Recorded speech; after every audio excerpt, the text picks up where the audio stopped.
வணக்கம். இன்றைக்கு கனடாவில் நடக்கும் கனடிய மக்களால் நடத்தப்படும் போராட்டங்கள் பற்றி தான் பேச போகிறோம். வீடியோக்கு போகும் முன்னும் மறக்காமல் சப்ஸ்கிரைப் பண்ணிவிட்டு வீடியோக்கு போங்க. வாங்க வீடியோக்கு போகலாம்.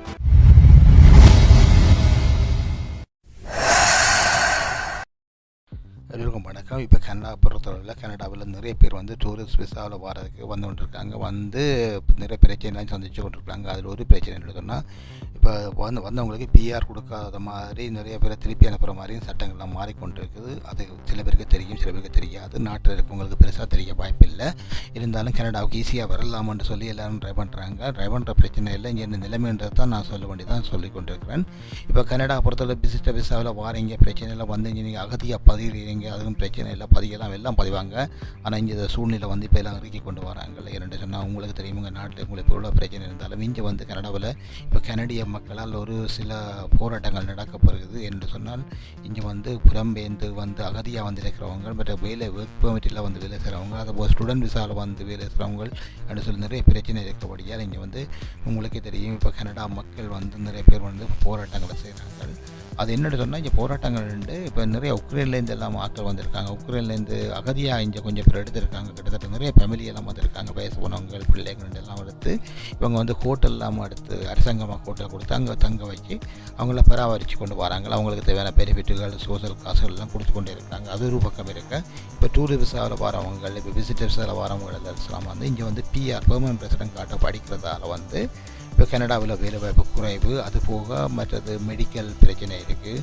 அதுபோக டேக்ஸ் இப்போ கனடாவுக்கு இப்போ வார காசு எல்லாத்தையும் பிபிஏ பிள்ளைகளுக்கு வேலைவாய்ப்பு இல்லைன்னு சொல்லும்போது வயசு இப்போ அடுத்த 10 ஆண்டு 15 ஆண்டு 20 ஆண்டு கழிச்சு போகும்போது அப்போ பென்ஷன் பிரச்சனை வருது. இவர்களுக்கு பென்ஷன் கொடுப்பதுக்கு அரசாங்கத்தில் காசு இருக்குமோ இல்லையோ தெரியல. அது போக இப்போ இந்தியன் மாணவர்கள் இப்போ பாருங்கள், இங்கே இப்போ இந்த கனடா பொறுத்தவரையில் எல்லாம் ஸ்கூட்டிகளும் சைக்கிள் எடுத்து கொண்டு இதுதான் வேலை. இவங்க என்ன சொன்னால், இவங்களுக்கு வேலை வாய்ப்பு இல்லாமல் வேலை தேடிக்கொண்டு இருக்கிறதும், ஊஃபர் ஓடுறதும், டிமோட்டன் மெக்டோனஸ் சின்ன சின்ன சம்பளங்கள் குறைஞ்ச வேலைகள் தான் வேலை செய்கிறாங்க.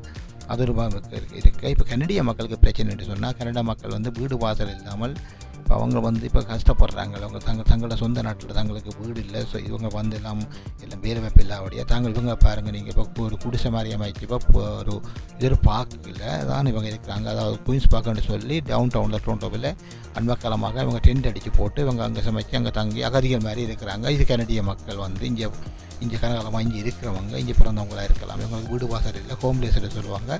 இவங்களை இப்போ அரசாங்கம் சிட்டி அப்புறப்படுத்தி கொஞ்சம் பிரச்சனை நடந்துகிட்டு இருக்குது. என்னென்னு அவங்களுக்கு தங்களுக்கு வீடு இல்லை. அப்போ இன்னெண்டு நாட்டில் அகதியெல்லாம் கொடுத்து இங்கே வச்சுருக்கீங்க அப்படின்னு பெரிய பிரச்சனை தான் நடக்குது. இது குயின்ஸ் பார்க்குன்னு சொல்லி ஒரு இடத்துல டவுன் டவுனில் இப்போ டெண்டிங் அடித்து போயிருக்கிறாங்க. இது அப்புறப்படுத்தியாச்சுன்னு நினைக்கிறேன்னு இருந்தாலும் ஹோம்லேஸ்ன்னு சொல்லி நிறைய பேர் இப்போ இப்படி தான் இருக்காங்க. பார்க் வழி நீங்கள் போய் பார்க்கலாம். இது திரும்பினா நீங்கள் டவுன் டவுனில் போய் ஒன் ஸ்ட்ரீட் இல்லைன்னா டவுன் டவுனில் குயின்ஸ் பார்க்க அந்த சைடில் போய் பார்க்கலாம். நீங்கள் எப்படியான இதெல்லாம் அமைச்சு தங்கியிருக்காங்க பார்க்கல. இது பப்ளிக் பிளேஸ்ன்றபடியாக பெருசாக எடுப்பு இந்த மாதிரி ஒன்றும் அப்புறப்படுத்த முடியாது. என்னென்னு சொன்னால், இது ப்ரைவேட் ப்ராப்பர்ட்டி இல்லை, பப்ளிக் ப்ராப்பர்ட்டி. இப்படி நிலைமை இருக்கும்போது தான் இப்போ கனடா பொறுத்தளவில் போராட்டத்தில் கனடா மக்கள் ஒரு அளவுக்கு இறங்கியிருக்காங்க.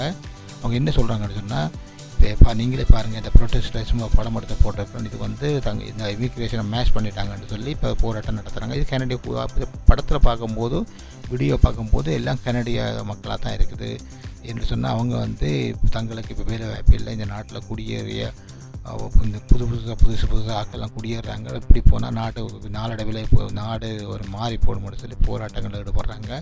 இது அவங்கள சொல்கிற ஒரு அளவுக்கு சரிதான். என்ன சொன்னால், இப்போ இங்கே கனடா பொறுத்தவரை இமிக்ரேஷன் சொல்லி இங்கே இவங்க இங்கேயே தங்குறது பிரச்சனை இல்லை. இங்கே சில பேர் 25 வருஷம் 30 வருஷம் இங்கே சோஷியல் காசு எடுத்துக்கொண்டே வேலைக்கு போகாமலே இங்கே இருக்கிறாங்க. அப்படியும் இருக்குது. நிறைய பேர் நான் தெரிஞ்ச அளவிலே அப்படி இருக்குதுன்னு தான் வேலைக்கு போக மாட்டாங்க, சோஷியல் காசு எடுத்துக்கொண்டு. இப்போ அது போக இப்போ புதுசாக கனடா அரசாங்கம் ஒரு சட்டம் ஒன்று கொண்டு வந்தது. என்ன வேலை லோ இன்கம் என்று சொன்னால் வேலை வாய்ப்பு இல்லைன்னு சொன்னால் அவர்களுக்கு டென்டிஸு மெடிக்கல் எல்லாம் ஃப்ரீ என்று சொல்ல மாதிரி கொண்டு வந்துருக்காங்க. உழைக்கிறவங்க உழைச்சி கொண்டு இருக்கிறாங்க. அப்போ அவங்கள டேக்ஸ் எல்லாம் எடுத்து இப்படியான வேலை செய்யும்போது அவங்க கனடா மக்கள் கொந்தளிச்சு இப்போ போராட்டம் நடத்துகிறாங்க. இது ஒரு பக்கம் என்ன சொன்னால், இமிக்ரேஷன் வேண்டாம், அதாவது ஸ்டூடெண்ட் விசாவில் இங்கே தங்குறவங்க வேண்டாம்னு சொல்லி தான் இவங்க போராட்டம் நடத்துகிறாங்க. சரி, இதுதான் இந்த இந்தியன் வீடியோ. அதுபோக இப்போ இந்த இதுக்கு என்ன பிரச்சனை வர போகுது, சொல்யூஷன் பெற முடியும் என்ன தெரியவில்லை. என்னென்னா இப்போ இவங்களால் ப்ரெஷர் வந்து அரசாங்கத்துக்கு தான். இப்போ எலெக்ஷன் பெற போகுது, எலெக்ஷன் வந்தால் கட்டாயம் எல்லா எம்பி மேயருமோ சரி, இப்போ கவர்மெண்ட்டோ சரி, இந்த பார்ட்டியோ சரி, அவங்க வந்து தங்களுக்கு ஓட்டை தான் பார்ப்பாங்க. இப்போ ஓட்டு கிடைக்கும் எந்த பக்கத்தில் கிடைக்கும்னா பார்ப்பாங்க ஒழிய. அப்படி பார்க்கும்போது இப்படி ப்ரொட்டஸ்டில் நடந்தால் கட்டாயம் கனடா மக்கள் வந்து இதை சட்டத்தை மாற்றுறதுக்கு ஒரு தேவை இருக்குது. என்ன சொன்னால் இப்போ இப்படியான இமிக்ரேஷன் மேஸ் ஆகிட்டோம்னா இது கஷ்டமாக தான் இருக்குது. இது என்ன பிரச்சனை சொன்னால், இது நாளடைவில் நிறைய பேருக்கும் வேலை வாய்ப்பெல்லாம் போகலாம்.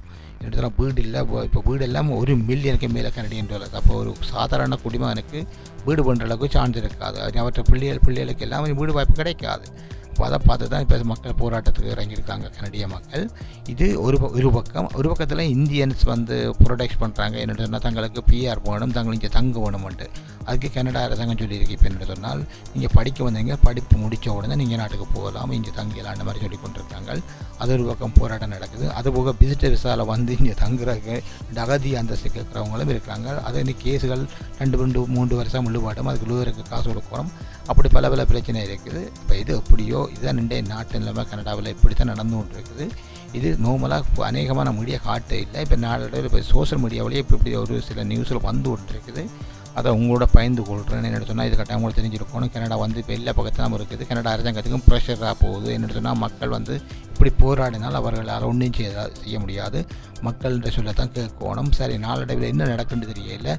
சரி, இந்த வீடியோ உங்களுக்கு பிடிச்சிருந்தால் மறக்காமல் சப்ஸ்கிரைப் பண்ணுங்கள், லைக் பண்ணுங்கள். இன்னொரு வீடியோவில் சந்திப்போம். நன்றி, வணக்கம்.